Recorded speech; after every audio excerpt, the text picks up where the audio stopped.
बच्चों, यह वीडियो कक्षा 7 के लिए है, संस्कृत व्याकरण के। वीडियो के इस भाग में हम लोग संधि अध्याय के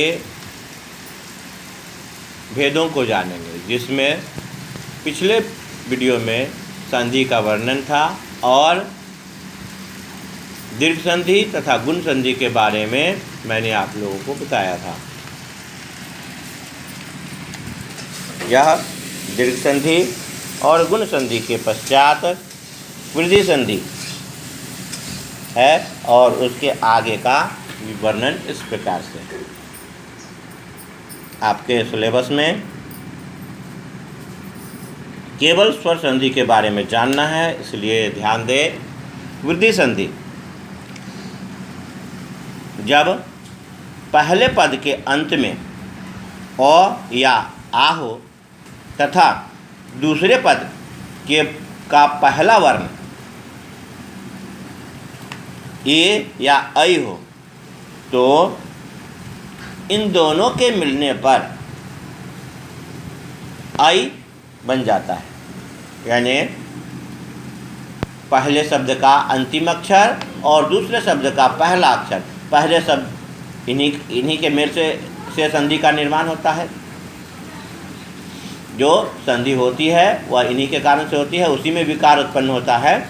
और अगर पहले शब्द के अंत में अ या आ हो और दूसरे शब्द के शुरू वाले अक्षर में अगर ए या ऐ हो, तो यह इन दोनों के मिलने पर वह ऐ बन जाता है। अगर ए भी है तो वह ऐ हो जाएगा। और इसी कारण से इस संधि को वृद्धि संधि के नाम से हम लोग जानते हैं। जैसे अ और ए के मिलने से ऐ हो गया, आ और ए के मिलने से भी ऐ हो गया, और अ और ऐ के मिलने से भी ऐ होता है, और आ और ऐ के मिलने से भी ऐ होता है। यह इसके नियम है। एक एक उदाहरण इस प्रकार से है। अब जैसे तब और एव, तो तब और एव के मिलने से बनता है तवैव। वह में आई की मात्रा लग गई और तवैव। इसके बाद है आ और ए, सदा और एव के मिलने से सदैव होता है। इसी नियम के अनुसार से आ और ए के मिलने से ऐ बनता है, और इसी नियम पर सदा और एव के मिलने से सदैव बनता है। अब अ और ऐ के मिलने से ऐ होता है। जैसे मत और ऐक्यम, इन दोनों के मिलने से बनता है मतैक्यम। यानी त में ऐ की मात्रा लग जाती है और क्यम हो जाता है, तो मतैक्यम कहते हैं। आ और ऐ के मिलने से ऐ होता है। जैसे रामा जोर ऐश्वर्यम, तो रमैश्वर्यम। यहाँ आ की मात्रा गायब हो जाती है और ऐ बन जाता है। अगर ए है, ध्यान रखेंगे, अगर ए है तो वह ऐ हो जाएगा, और ओ या आ है जो पहले शब्द के अंत में, वह गायब हो जाता है और ए ऐ में से ऐ का रूप धारण कर लेता है। यही पहचान है वृद्धि संधि का। इसके बाद है यण संधि। जब पहले शब्द का अंतिम अक्षर हर्ष ई दीर्घी, हर्ष उ दीर्घु, री रीर या लृ हो, और दूसरे शब्द का पहला अक्षर यानी प्रथमाक्षर कोई भी अलग यानी विजातीय स्वर हो, यानी हर्षी दीर्घी, हर्षु दीर्घु, री रीर या लृ में से कोई ना हो, इसके अलावे कोई भिन्न भिन्न स्वर हो, तो ये दोनों क्रमशः जब मिलते हैं तो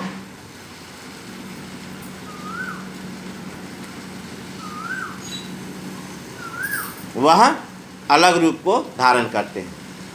यानी इसमें हर्षी दीर्घी को जो या हर्षी दीर्घी का अगर रहता है तो वह रूप जो है इसमें य बन जाता है, और हर्षु दीर्घु है तो वह व हो जाता है, और री रीर है तो यह र का रूप ले लेता है, और लृ है तो वह ल बन जाता है, लहलंत।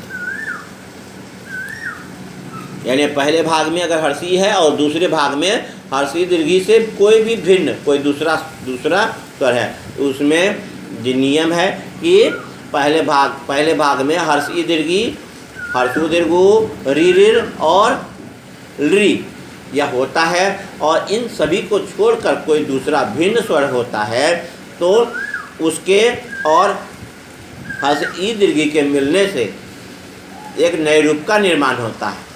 तो हर्ष ई दीर्घी के मिलने से यह होता है हर्ष ऊ दीर्घ अगर है पहले भाग में और दूसरे भाग में कोई भिन्न स्वर है तो उसके मिलने से वह बनता है।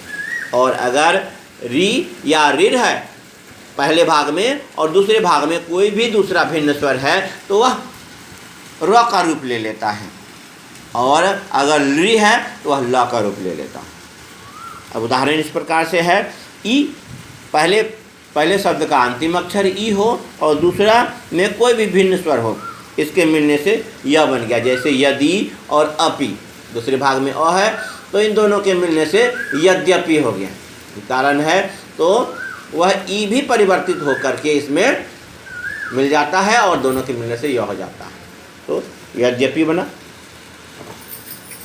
इसके बाद है दीर्घ ई से, दीर्घ ई पहले भाग के अंत में दीर्घ ई हो और दूसरे भाग में का पहला अक्षर कोई भी भिन्न स्वर हो, तो उसमें जैसे सरस्वती जो आगच्छति तो सरस्वत्या गच्छति, तो वह ई जो दीर्घ ई है वह य बन गया और आ की मात्रा पीछे से लग गई और सरस्वत्या गच्छति हो गया। तो इस प्रकार से यह रूप जो बदलता है यह ई का रूप बदलता है, ई परिवर्तित होकर के बन जाता है और पिछला उसमें लग जाता है। जैसे य में अ मिलने से यहाँ द य अ हो गया द्य, और उसी अनुसार से हुआ है त ई और आ के मिलने से त्या हो गया, तो सरस्वत्या गच्छति। अब है ऊ के बाद कोई भी भिन्न स्वर होता है तो ऊ में ह्रस्व ऊ और दीर्घ ऊ, इनके मिलने से कोई भी अगर दूसरे भाग में कोई भी भिन्न स्वर है तो इनके मिलने से वह बनता है। तो ह्रस्व ऊ के साथ में जैसे लघु और इदम के मिलने से बनता है लघुइदम, तो जो दूसरे भाग में ई है वह मात्रा के रूप में लग गया और धव संयुक्त में ई की मात्रा लग गई है और यह लघुइदम, तो यह ऊ परिवर्तित होकर के वह बन गया। उसके बाद दीर्घ ऊ के साथ में है, दीर्घ ऊ के साथ कोई भी दूसरा भिन्न स्वर होता है तो वह भी वह हो जाता है। यानी वधु में है वधु और आगच्छत तो वध्वागच्छत, तो वह ऊ की मात्रा वह हो गई और उसके बाद आगच्छत हो गया तो वध्वागच्छत। इसके पश्चात है री, री के अलावे जब कोई भी भिन्न स्वर हो री या रीर के अलावे तो वह र में परिवर्तित हो जाता है। जैसे कहते हैं पितृ जोर उपदेशा तो पितृपदेशा, तो के साथ र की मात्रा लग जाती है और वह ऊ जो पीछे लगा हुआ है वह ऊ मात्रा के रूप में लग जाता है और हो जाता है पितृपदेशा। ऋण में भी वैसा ही होगा, अगर तो मातृ अगर कह के कहें और उपदेशा तो यह तो मातृपदेशा समान रूप से है। अब लृ के साथ में अगर कोई दूसरे भाग में अगर भिन्न स्वर है, पहले शब्द का अंतिम अक्षर अगर लृ है और दूसरे भाग में अगर कोई भी अन्य स्वर है तो वह ल बन जाता है। जैसे लृ जो आकार तो लाकार, लाकारा। तो कहने का अर्थ है कि ह्रस्व ई दीर्घी पहले भाग में ह्रस्व ई दीर्घी हो और दूसरे भाग में कोई भी दूसरा अन्य स्वर हो। ज़्यादातर इसमें अ आ का प्रयोग किया जाता है। अगर अ आ ना रहे, जैसे अब अगर ह्रस्व दीर्घ है तो उसमें ई भी हो सकता है, यानी उस दोनों में से कोई भी ना हो समान उच्चारित स्वर में से। तो अगर पहले भाग में ह्रस्व ई दीर्घ है तो वह ह्रस्व ई दीर्घ ही परिवर्तित होकर के य बन जाता है, और अगर पहले भाग में ह्रस्व ऊ दीर्घ है और दूसरे भाग में कोई भी भिन्न स्वर है तो वह मात्रा के रूप में लगेगा और वहाँ और पहले भाग के ह्रस्व दीर्घ होने के कारण से वह बन जाएगा।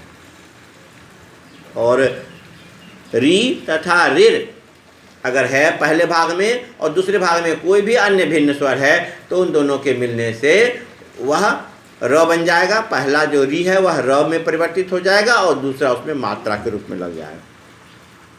और री अगर है तो वह लौ में परिवर्तित हो जाता है और दूसरे शब्द का पहला अक्षर उसमें मात्रा के रूप में लग जाता है, जैसे लाकार बना। अब है अयादि संधि। अगर पहले शब्द का अंतिम अक्षर ए ऐ या ओ औ हो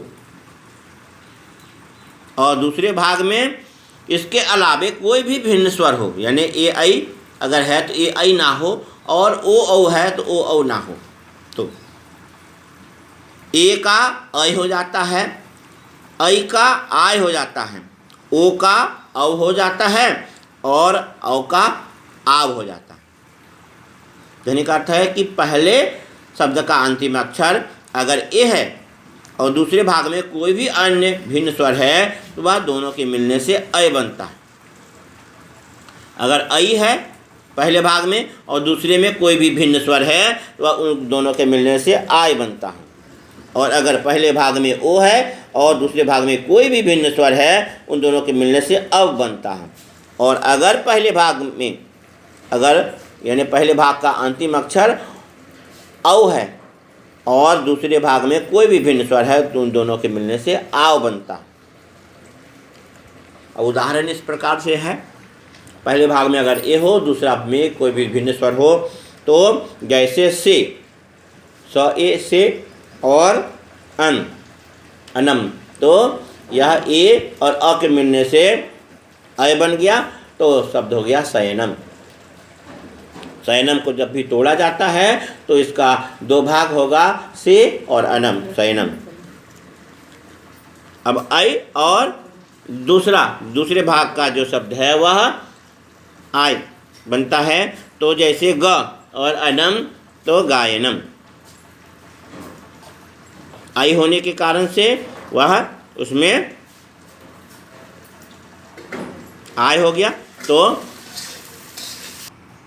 यहाँ ध्यान देंगे, पहले में जैसे यहाँ ए लगा हुआ है, सौ में ए लगा है और अन है, क्योंकि उदाहरण दिया हुआ है उदाहरण के अनुसार से इसे सही कर लेंगे।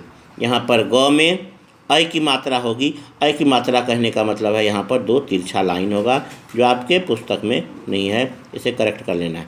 तो यह हो गया गए, गए और अनम, तो यह ऐ और अ के मिलने से आय हो गया और यहाँ हो गया गायनम। अब है ओ और कोई भी दूसरा भिन्न स्वर रहता है तो उसके मिलने से अ बनता है, जैसे पो है, प में ओ लगा है पो, और अनम है तो अ है, तो यह दोनों मिलकर के बन गया अब। ओ और अ के मिलने से अब हो गया तो हुआ पवनम। यह ओ गायब हो जाता है और यह इस अ के साथ मिलकर के अब बन जाता है, पावनम। इसके बाद है औ के साथ में अगर कोई भी भिन्न स्वर आता है, जैसे अ के साथ ऊ है, यहाँ पर ओ के साथ ऊ है तो यहाँ ओ है पो, यहाँ पर औ होगा, यहाँ पर भी करेक्शन की ज़रूरत है।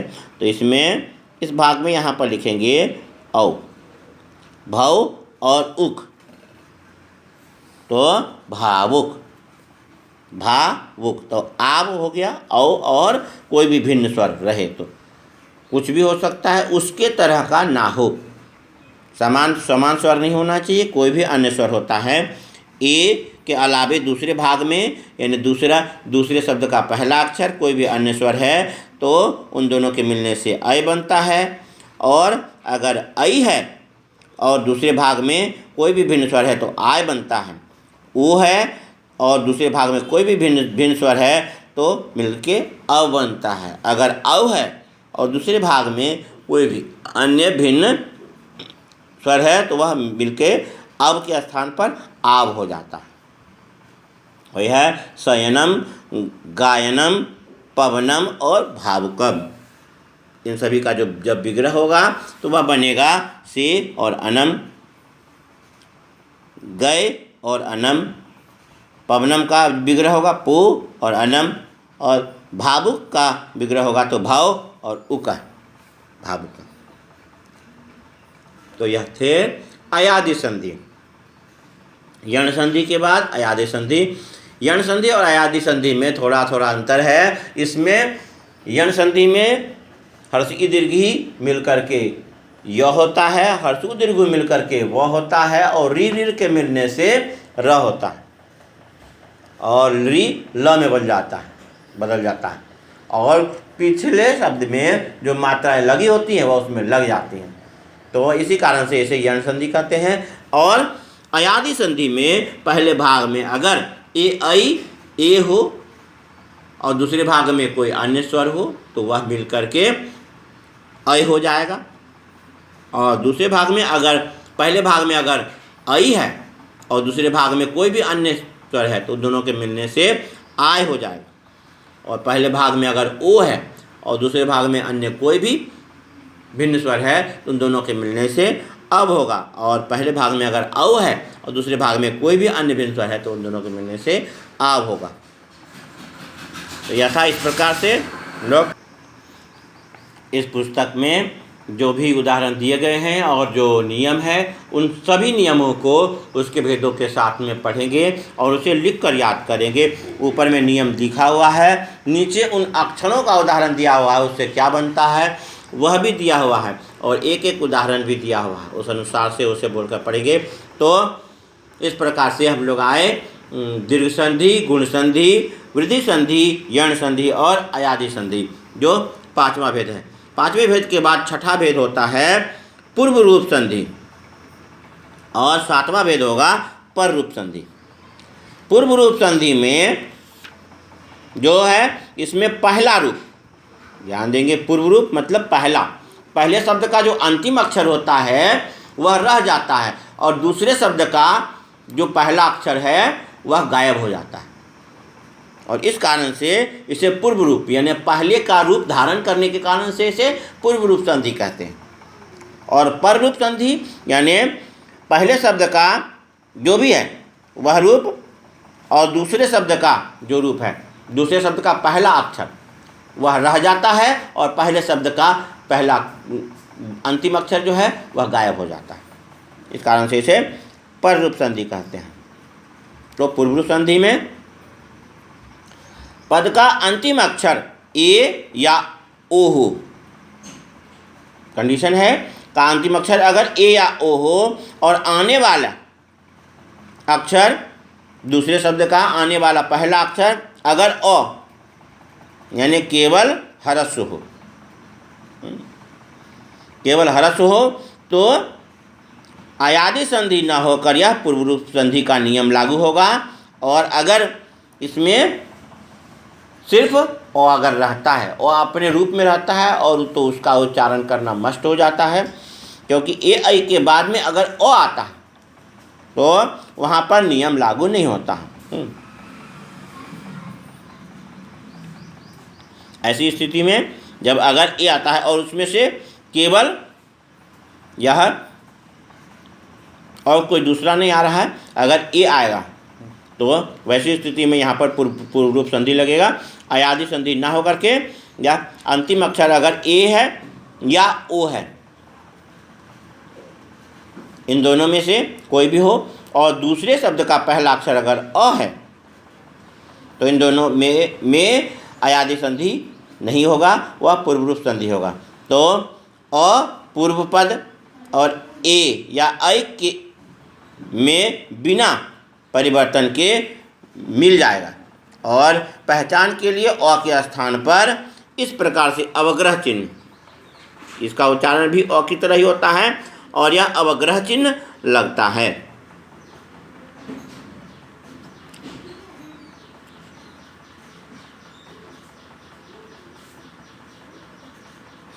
जैसे यहाँ देखें बालों और अस्थि, बालों में ल के बाद ओ है और यहाँ अस्थि में अ है, इन दोनों के मिलने से यह ओ ओ के साथ में यह अ मिलने के बाद यह रूप रहता नहीं है, ये इस रूप के स्थान पर यह अवग्रह चिन्ह आ गया और यहाँ पर बालों में लो लगा ही ओ लगा ही और इसके बाद में यह अ लग जाता है। तो पहला रूप समान रह जाता है और दूसरा रूप वह अ का रूप जो है वह बदलकर अवग्रह चिन्ह में बदल जाता है। और अगर यहाँ ओ है, ओ के स्थान पर अगर ए है, तो एक उदाहरण है वृक्षे और अपि। तो यहाँ पर वृक्षे में ए लगा है, यहाँ अ है, यह अ रूप गायब हो जाता है, हट जाता है और इसके स्थान पर यह अवग्रह चिन्ह लग जाता है। और इस अवग्रह चिन्ह के लगने से यहाँ पर भी अवग्रह चिन्ह होगा और इस अवग्रह चिन्ह के लगने से यहाँ पर वृक्ष में ए लगा, वृक्षे, और यह अपि, वृक्षे अपि हो जाता है।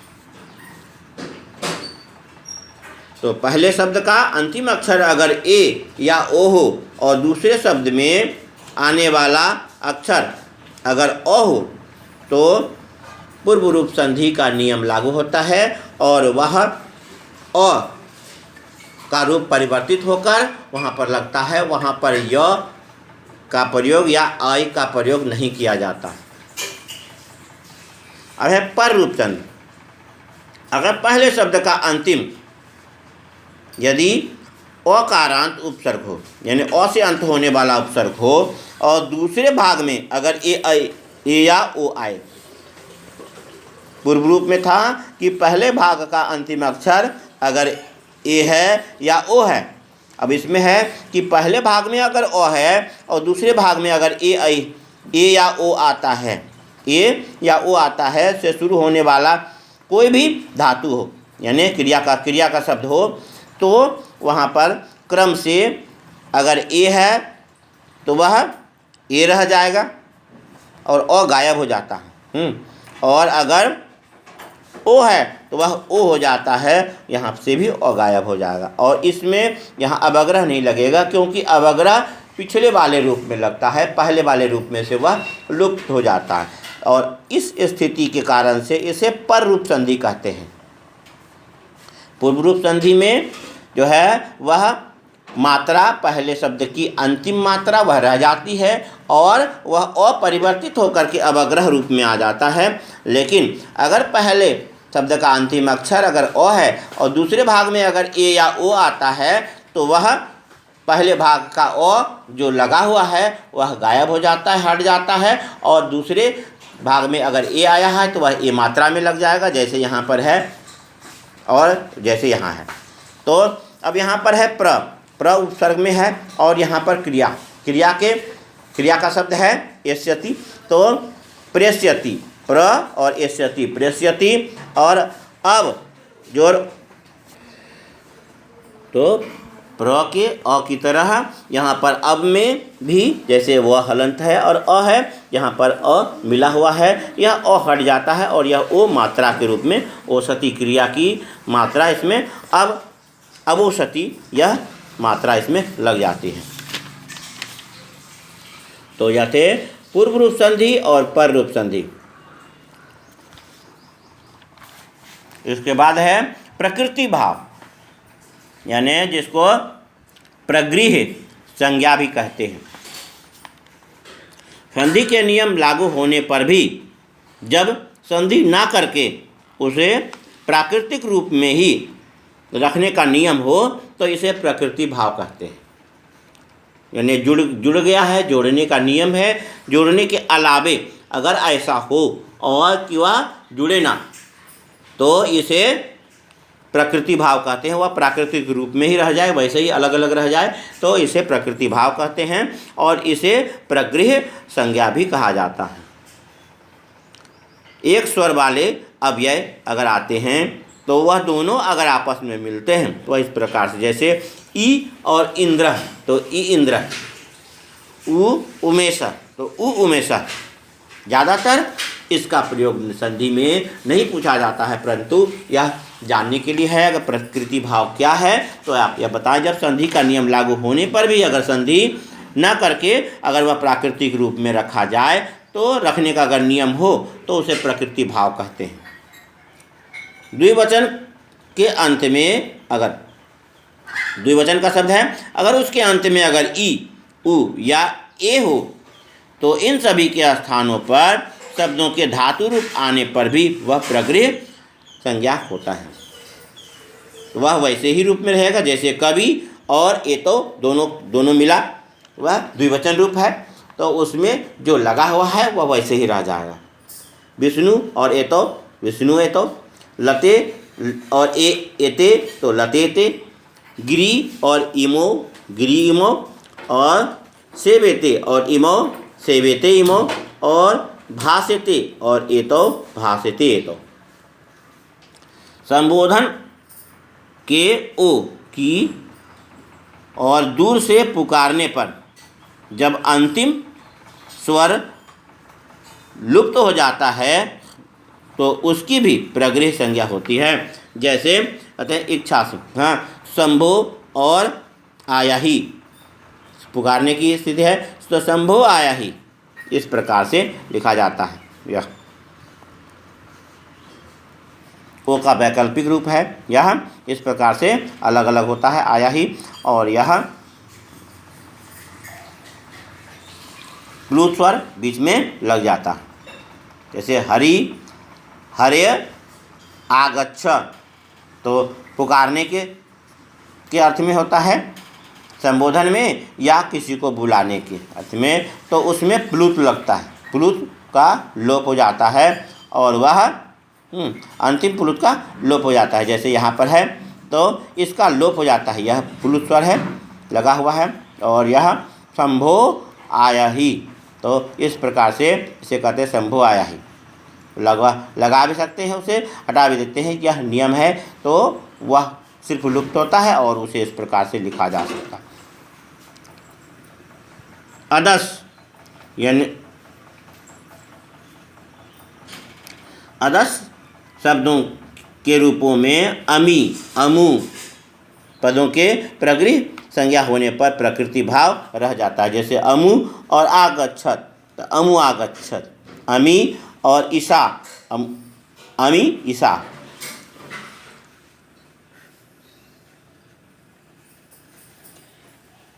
अब है संयोग, तो संधि में विकार उत्पन्न होता है, और अगर दोनों रूप अपनी अपनी स्थितियों को लेकर मिलते हैं, उसमें कोई भी परिवर्तन नहीं होता है, तो उसे सिर्फ मिलना कहते हैं और उस मिलन को संयोग कहते हैं। जैसे दो या दो से अधिक वर्ण आपस में आने पर उसमें कोई भी परिवर्तन नहीं हो, तो इस प्रकार का जो मेल होगा वह संयोग कहलाता है। लेकिन अगर उन दोनों अक्षरों में, यानी पहले शब्द का अंतिम अक्षर और दूसरे शब्द का पहला अक्षर मिलकर एक नए रूप को धारण करता है, यानी वह रूप परिवर्तित हो जाता है, तो उसे संधि कहते हैं।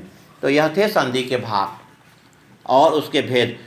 अपनी सुविधा के अनुसार से इस वीडियो को सुने और इनके नियमों को लिखें जो ऊपर में नियम दिया गया है उसके साथ में, और उन उदाहरणों को बोलकर पढ़कर याद करें और उन उदाहरणों को भी लिखें और प्रश्नोत्तर हल करने का प्रयास करेंगे। इसमें जो यह शब्द है इसके सिर्फ रूप को लिखना है अलग अलग और इसे तोड़ करके लिखेंगे। धन्यवाद।